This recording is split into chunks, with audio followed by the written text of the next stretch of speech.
রানীর ব্লকে আরো একটি নূতন পর্বে সবাইকে স্বাগত। এই কদিন তো থাকলাম, সুখ দুঃখ মিলিয়ে কদিন কাটালাম, আর আজকে চলে যাচ্ছি। আবার তুমি আসবে? হ্যাঁ, তা আসবো, তুমি যাবে, আমি আসবো। অনেকদিন হয়ে গেছে যে দেশে থাকতাম, তো ওখানে একটা কাজ হচ্ছিল বলেই তো আসতে পারতাম না। তাই এখন তো কাছে আছি, আবার আমি বাড়ি গিয়ে একটা জায়গায়। তুমি আসবে অনেকদিনের পরে এসে, একা এসে তোমরা যাবা আবার সঙ্গে করে নিয়ে আসো। হ্যাঁ। তুমি তো আনলে না। আর এই যে দেখুন, আমার বেইবিন নতুন শাড়ি পরিয়ে দিয়েছে। বললাম গরমে তো নতুন শাড়ি পরবো না, জোর করে পরিয়ে দিল। তো অনেকদিনের পরে এসছো, একটু না করলে হয়? তো সম্পূর্ণ পর্বটা আপনারা দেখতে থাকুন, ভালো লাগবে। যারা নতুন দেখছেন তারা একটু সাবস্ক্রাইব করে দেবেন। আর পথে যেতে যেতে আরো কিছু যদি দেখাতে পারি। ওই রণজিৎ, ওরে বাবারে, রণজিৎ তো এখন যোগাসনে বসে গেছে। রণজিৎ খাবার খাবে, ধরো। রণজিৎ নাও নাও, রণজিৎ নিতে হয়।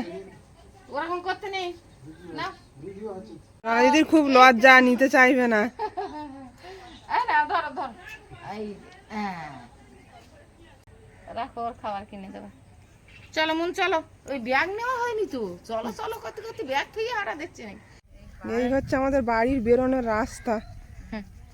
এই রাস্তা বৃষ্টি হলে প্রচুর কাদা। আমার মা ড্রাম নিয়ে বেরিয়ে পড়েছে। ড্রাম নিয়েছে, এই যে বড় রাস্তার ধারে, ওখানে জল আসবে। ওই জল কিনে ড্রামে ভরে নিয়ে আসে বাড়ি। যখন বৃষ্টি হয় তখন খুব কষ্ট হয় বয়ে আনতে। বয়ে আনতে তো কষ্ট হবে বৃষ্টি হলে। এই রাস্তা কাদা হয়ে যায়। এখানে পুকুরে খুব জল। হ্যাঁ, কলমি শাক হয়েছে এগুলো না? কলমি শাক, হ্যাঁ, এক বাদা কলমি শাক। রাস্তার উপরে গরু ভেড়া সব শুয়ে আছে। এই কলে থেকে মা জল নেয়। কলটা বড়দিদের বাড়ি থেকে ঘুরে চলে যাচ্ছি। এই হচ্ছে বড়দিদের বাড়ি। দিদির সঙ্গে দেখা করে মন একটা বড় কিলিম মেরেছে মাথায়। বড় বোনের বাড়ি থেকে একটু বলে আসলাম, চলে যাচ্ছি। কদিন তো থাকলাম ওদের বাড়ি এদের বাড়ি করে, ঘোরাঘুরি খাওয়া দাওয়া সব কিছুই হলো। এখন চলে যাচ্ছি। তো আমার তো ঘোরাঘুরি এটাই সবচেয়ে বেশি হয়েছে। খাওয়া দাওয়ার পর্ব আপনাদের হয়তো দেখাতে পারিনি। এই যে প্যান্ডেল শুরু হয়ে গেছে।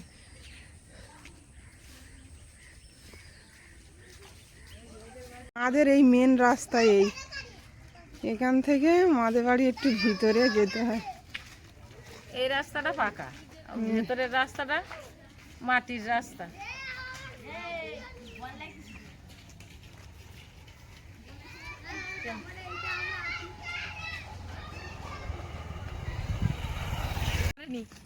অনেক রাত হয়ে গেছে আসতে। তো চারিধারে জঙ্গল, ওধারে কিন্তু খাল, বড় খাল। এই যে খাল,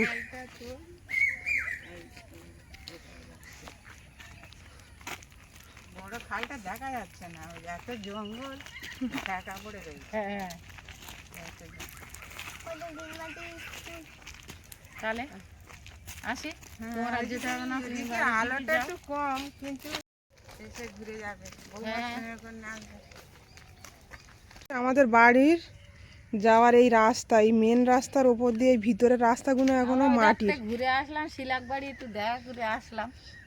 আর এই এই যে স্কুল, এখানে ক্লাস 8 পর্যন্ত আছে না?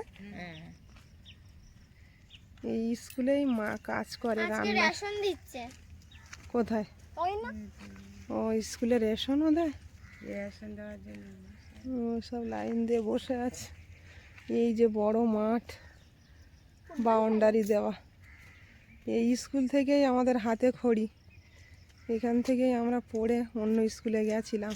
এই স্কুলটা তখন দুতলা ছিল না, এখনই হয়েছে দুতলা। পাশে আবার বাড়িয়েছে দেখছি, খুব বড় হয়েছে স্কুলটা। তোমরাও দুই লোকে যাবে, রণজিৎ সঙ্গে কিনে যাবে। যাও, তোমার তো বাড়ির দিকে আর কেউ নেই না। মেয়েটা দেখে শুনে যাও। মেজো মেয়েটা এই সবজির ব্যবসা করে, যাই করে টুকটাক করে সংসারটা চলে। ওদের তো আর ছেলে নেই, মেয়েরা দুটো মেয়ে তো শ্বশুর বাড়ি, আর ওই মেয়েটা কপালটা খারাপ বলে বাপের বাড়ি থাকে। তো ও সবজির ব্যবসা করে যা হোক করে বুড়ো বাবা মার কাছে থাকে, যা হোক করে টুকটাক করে চালায়। আর আমার বিয়ান এই স্কুলে রান্না করে, তো এমন কিছু পায় না, বোধহয় মাসে 1,500 টাকা করে, তাই তো? মাসে 1,500 টাকা করে। তা ওতে কি আর মানুষের সংসার চলে? যা হোক করে ওতেই চালিয়ে নিয়ে আর কি করবে। থাক, চলো। মা এই পয়সাটা নাও, অনেক দিয়ে খাবার কিনে দিয়ে। ঠিক আছে, চল। তাড়াহুড়োর ভিতরে তাড়াহুড়োর ভিতরে যাক। বেন বাড়ির দিকে যাও, ও বেমেশাই একা বাড়ি, আর মেজো মেয়েটা তো বাড়িতে নেই। জলে বোতলটা পড়ে গেছে, তোলো। হ্যাঁ, চলো আমরা যাই তাহলে, হ্যাঁ, বেলা হয়ে যাচ্ছে, বেলা হয়ে যাচ্ছে, আবার ট্রেনের টিকিট কাটতে হবে, দেরি হবে। তাহলে তুমি যেও মা। আবার যেও, তোমরা যাবে গিয়ে ঘুরে আসবে। হ্যাঁ, ঠিক আছে। আমরা হাঁটা রাস্তা ধরে চলেছি। দিনটা চলে গেল। এখানটা কিন্তু পাকা রাস্তা, অথচ গাড়ি চলে না, এটাই একটা হ্যাঁ। সমস্যা খুব। তা ওই মোড়ের এখান মাথায় থেকে গিয়ে বেশ গাড়ি ধরবো। কিছুটা ওই দাড়ি গাছির মোড় বলে, যাচ্ছি, আর পিছন দিকে সেখানটা চালাচ্ছি, গিয়ে অটো যাই হোক। ধরবো। কতদিন ছিলাম, এই কদিন 3-4 দিন প্রায়, তো যাচ্ছে এই ঈদ দিকে পিছনে। কদিন তো ছিলাম, তা একটা মায়া বসে গেছে। তো বেনির গ্রাম অঞ্চল দেখতেও গ্রাম ভালো অঞ্চল লাগছে। দেখেও খুব ভালো লাগছে, এসব জায়গায় থাকতেও খুব ভালো লাগে। এই যে সেই খাল মাঝখান দিয়ে। তো বেবিন এই কাপড় চোপড় দিয়েছে, তো নিতেও খুব কষ্ট হচ্ছিল, কিন্তু কিচ্ছু করার নেই, না নিলে আবার ওরা মনে কষ্ট পাবে। ওই জন্যতে আমি বলি না, যা দিচ্ছে সেটাই ভালো। আর এমনি শাড়িটাও খুব ভালো, পূর্ণিমাকেও দিয়েছে, মুনকেও দিয়েছে। তো মুনের তো এই জামা পছন্দ, মুন আর সুতির জামা পরবে কেন? পরবে না। ও ব্যাগের ভিতরে ঠাইসে ঢুকিয়ে দিয়েছে, পরিনি, বলে সে ও সুতির শাড়ি পরলে আমি গরমে টিকতে পারবো না মার। কিন্তু আমি পরে নিচ্ছি খুব খুশিতে, আমার বেআইবিন তাই দিকে খুব খুশি হয়েছে, কারণ আমি না পরে নিলে ওরা খুব কষ্ট পেত। গাছতলায় শুয়ে আছে, এই গাছতলায় শুয়ে থাকা, বসে থাকার আরামই আলাদা। তোমার দিকে একটা পালাচ্ছে।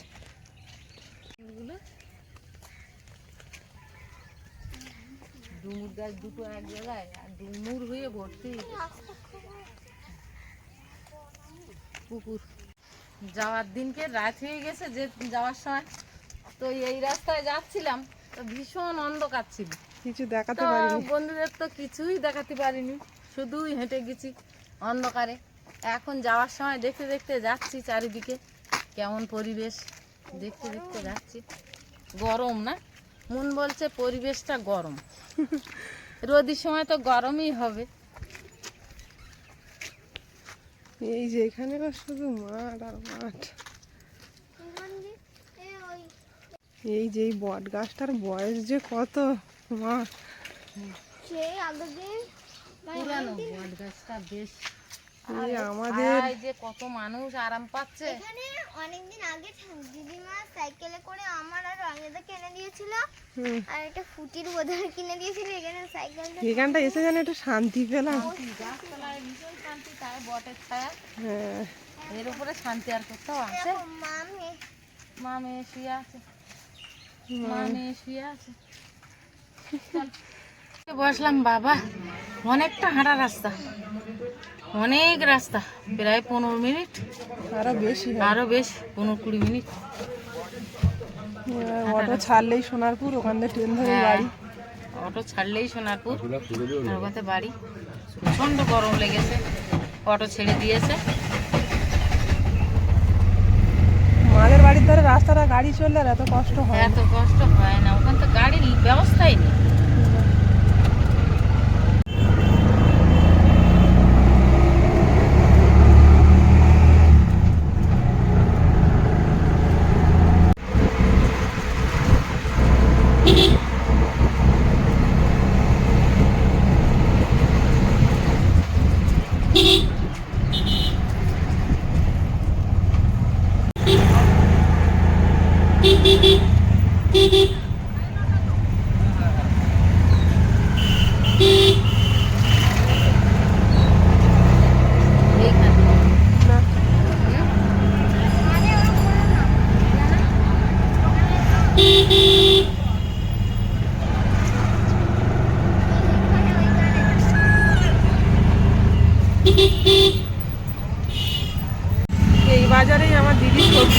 করে, তো দেখা হলো না। গাড়িতে যাচ্ছি আর দেখতেই তো পেলাম না, আমি তো চেষ্টা করছিলাম দেখা, কিন্তু দেখতেই তো পেলাম না। গাড়ির আড়ালে পড়ে গেছে। হ্যাঁ,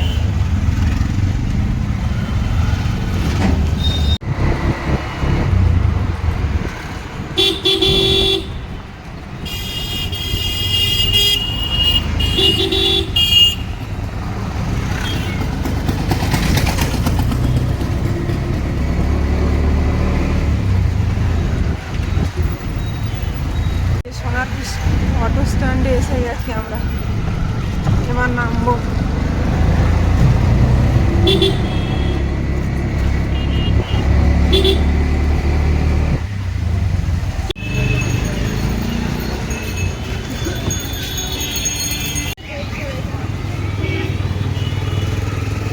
অটো থেকে নেমে আমরা হেঁটে যাচ্ছি, ট্রেন ধরবো।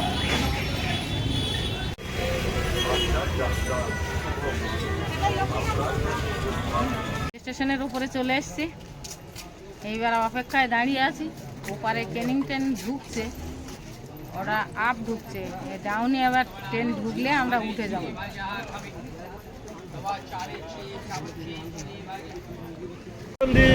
ট্রেনে উঠে গেছি।